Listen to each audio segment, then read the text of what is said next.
The USMNT have lost to Switzerland 4-0 in one of the most embarrassing performances I have seen by the USMNT in a very long time. And honestly, I didn't think I could feel more pessimistic, apathetic before this two friendly matches took place. But somehow I feel more, I don't want to use the word depressed, right? Even though what we saw tonight was pretty depressing, but more uninspired than I could not be more uninspired than I am right now after these two friendlies against Turkey and Switzerland. These were absolutely embarrassing.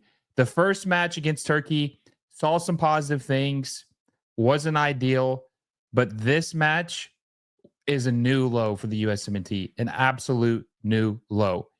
And thinking about where we stand right now, and we're going to get into the game here in a second, but thinking about where we stand now, I think it's honestly debatable if right now the USMNT, hey, if you're enjoying the video, make sure you give it a like down below and subscribe to the channel if you haven't already. We're less than 80 subscribers away from hitting 7,000, which our goal is to hit that by the FIFA Club World Cup in just a few days. So make sure you subscribe if you haven't already and hit that little bell notification so you never miss any of my videos. Now, back to the video. Is at a lower point than they were in 2017 after Cuba. I think there's real merit to that, especially when you think about what is coming up. The 2026 World Cup hosted here. Obviously, what happened at the Copa America last summer. Just this cycle has been an unmitigated disaster for the USMNT. Everyone, from the top to the bottom and everything in between. Unmitigated disaster. And heading into this 2025 Gold Cup, I just don't feel good about it. I cannot believe I feel worse about it than I did before these two friendlies took place. I just can't believe I feel worse about it.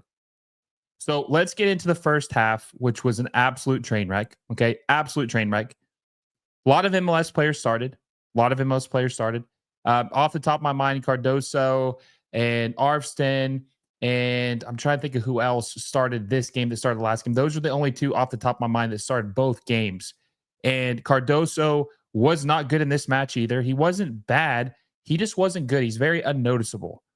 Very mid, okay? Very mid. Was not as bad as he was in Turkey, but not good in this match.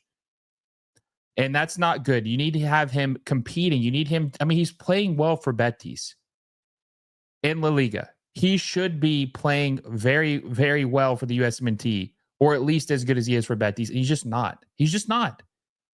Arvston is, he actually doesn't look too bad in the attack for a fullback. He does create some chances. He's not good at shooting. He had a wide shot that was absolutely abysmal tonight, but he does create some chances in the attack. The problem is that he's a defender and he sucks at defending. He's terrible at defending. He's terrible. He got absolutely cooked. His head was on a swivel tonight. His head was on a swivel. He did not improve at all from game 1 to game 2. And I believe Pochettino gave him the chance to play in this match, to try to improve, to try to build off of last match, maybe fix some deficiencies, maybe fix some of the mistakes he made in the first game, but he didn't. He actually got worse. And then talking about Zimmerman and Harriel. Harriel is one of the worst players I've ever seen play for the USMNT. Worst players I've ever seen play for the USMNT. The guy doesn't even start for the Philadelphia Union, and he's starting for the USMNT. I think he played a full 90 minutes tonight. He was terrible. He was getting cooked so bad, he didn't know what the hell was going on. The passes that Switzerland was pinging, he was like turning around looking for the ball. I mean, he literally did not know how to mark a guy. He was terrible. Quite honestly, it might be one of the worst performances I've ever seen a player put in for the USMNT. I said half jokingly that maybe he should just hang it up and quit playing professional soccer because he's just not good. He's not good. If he's not good enough to play for the Philadelphia Union or start, he should be good enough to be playing for the USMNT, especially in big games like this leading up to the 2025 Gold Cup, preparing yourself for the World Cup in 2026. It's a wasted spot. John Tolkien should have started. John Tolkien actually has a chance to making the USMNT roster for the 2026 World Cup. He has a chance. Harriel has no chance. So you just waste that spot. Walker Zimmerman hasn't really been the same since 2021, 2022. Now, Zimmerman has been a good defender in MLS, whatever the hell that means, right? Doesn't mean much, apparently. But when it comes to the USMNT, he wasn't good. The difference between him and Chris Richards is night and day. Like night and freaking day. Chris Richards is superior. And I know most of you are going to say, well, of course he is, Will. He plays in the Premier League. He plays for Crystal Palace. He's going to be better. I understand that. But they're not even close. It's like they're not even playing the same sport. And watching him pair next to Mark McKenzie was a train wreck tonight. Now, I don't want to be too hard on Mark McKenzie. I don't think he was great. But when you look at what was around him, when you have Arvson on one side, you have Zimmerman on your other side, and then obviously Harriel playing next to Zimmerman, he really never had a chance. He never had a chance. And so you kind of have to grade him on a curve just because of that. But I mean, the back line was just so bad. And the attack is such an issue.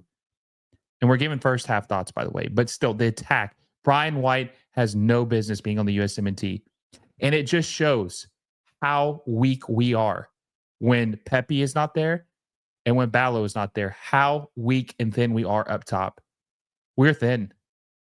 Brian White cannot be on this team.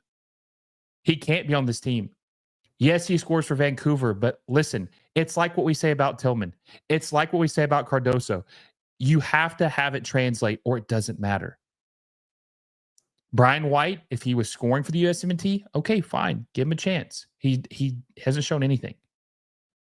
He can't be playing. He can't. He's 30 years old.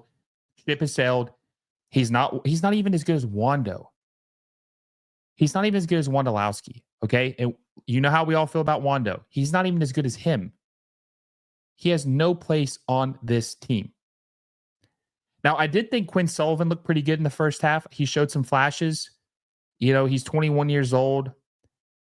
He's more polished than Cavan at this point, obviously, right? Because he's 6 or 7 years older than him. But he looked good for the Union this year, and he looked decent at least for the first 20 minutes in the first half of this match. Didn't really see too much from Brendan Aronson. Didn't see too much from Paxton Aronson, in my opinion. Just a lot. Sebastian Berhalter, I don't think looked too good either. I think he kind of looked mid. Just a lot of lackluster play across the board. When the lineup came out, people were like, including myself, were, what the hell is Pochettino doing? Why is he wasting a game against Switzerland, who is, it's debatable. I mean, maybe after this game it's not, but them and Turkey are the two best teams we're going to play all year. Why are we wasting this lineup against them? Why are we wasting this lineup against Switzerland? I don't get it. I don't get it. I don't get it. I don't know what he's doing. But the second half, he made some changes. He brought on Aimong. He brought on Luna. He brought on Tim Ream. And they did play a little better, maybe. A little better. But let's be honest, most of you were probably checked out in the second half because it's 4-0. It's 4-0 leading in the second half. Most of you were probably checked out. Maybe casually glancing at the TV. Don't understand how anybody was still at that match after the first half. I don't understand how anybody was at that match after the first half. Team looked a little better, but at that point, Switzerland they weren't even trying. Their foot wasn't on the gas. They were 4-0 at halftime. They were just coasting by. They're like, yeah, we saw what we needed to see. But even when these players came in, I didn't see a spark, like anything drastic. Like Luna even looked kind of rusty. Late passes, inaccurate passes, not necessarily slow, but kind of some, I don't want to say boneheaded mistakes, but just kind of, he just wasn't sharp. Patrick Aimong is the least lethal striker I have seen for the USMNT. Least lethal. Dude's huge. He's fast. He has no technical ability. He can't do anything with the ball at his feet, and he always shoots the ball too late. Way too late. Way too late. He's just not an answer up top. Like I said earlier, it's Pepe, Ballo, or bust. Pepe, Ballo, or bust. No one else. That's how it is. No Brian White, no Aimong, no Josh Sargent. It's those two guys or bust. And you really think about this too, because like the second half was pretty lackluster. Like I said, nothing happened. No one scored or anything like that. It was over by that point. But this game really makes you think, guys, that Christian Pulisic, some people are saying, I saw on Twitter or X saying, Christian Pulisic made the smart move of not coming to this dumpster fire, right? But honestly, after what we saw, I think it kind of makes Christian look a little bit worse. And the reason why I say that is because it just shows how much more his country needs him, how much more this team needs him to be there. Because we can't create, we can't score, we have no, honestly, talent in the final third without him. Nothing. We missed McKinney. We missed, I think Reyna has kind of been, a little lackluster, but I mean, he's still an option. We miss Pulisic. We miss Pepe. We miss Ballo. We miss these guys. And we definitely could have used them. And I'm still disappointed in Christian, even though, there's a lot of people are on both sides of the issue, like many things. I'm still disappointed because we needed him. We needed Christian Pulisic. And I also wanted to touch on Matt Turner. Matt Turner was not sharp tonight. Matt Turner looks like a guy who does not play for his club. I'm just so skeptical about Matt Turner. I'm so skeptical about Matt Turner. Matt Turner was good at one time. He just doesn't play. And I know that it's reported that he's going to get a move to Lyon and that they're going to sell their goalkeeper and he'll probably start for them. But what if he doesn't?